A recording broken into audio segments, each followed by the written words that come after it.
Okay. નમસ્કાર ખેડૂત મિત્રો, મારું નામ છે સંજય અને છેલ્લા અમે 2-3 વર્ષથી ઓર્ગેનિક ખેતીનું અભિયાન ચલાવીએ છીએ. એમાં અમારો મેઇન હેતુ છે કે ઓછા ખર્ચામાં વધુ ઉત્પાદન કેવી રીતે થાય અને તે પણ ઓર્ગેનિક પદ્ધતિથી.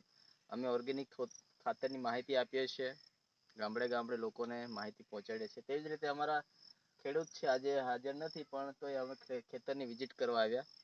કપાસમાં અમારું ઓર્ગેનિક ખાતર વાપરેલું અને એનો ફૂટપાથ પણ સારો છે, ફૂલ ડીંડવા બેસવાનું ચાલુ થઈ ગયું છે. આ ખેડૂતનું નામ છે કુશાભાઈ, ગામ છે સીમા આંબલી, તાલુકો સાગબારા. એમાં એગ્રીટેક ઇન્ડિયા પ્રાઇવેટ લિમિટેડનું ઓર્ગેનિક ખાતર હતું. એનું જોરદાર રિઝલ્ટ છે. લગભગ 1 એકરમાં અમે 1 બેગ જ નખાવેલી, તો પણ આટલું સરસ રિઝલ્ટ છે. તો આનંદ થાય છે કે લોકો હવે ઓર્ગેનિક ખેતી તરફ વળ્યા છે. કોઈ પણ વ્યક્તિને ઓર્ગેનિક ખાતર વિશે માહિતી જોઈતી હોય, ઓછા ખર્ચામાં કેવી રીતે ઉત્પાદન સારામાં સારું લેવું, તો અમારો સંપર્ક કરી શકો છો. મારો નંબર છે 9328079630. ધન્યવાદ.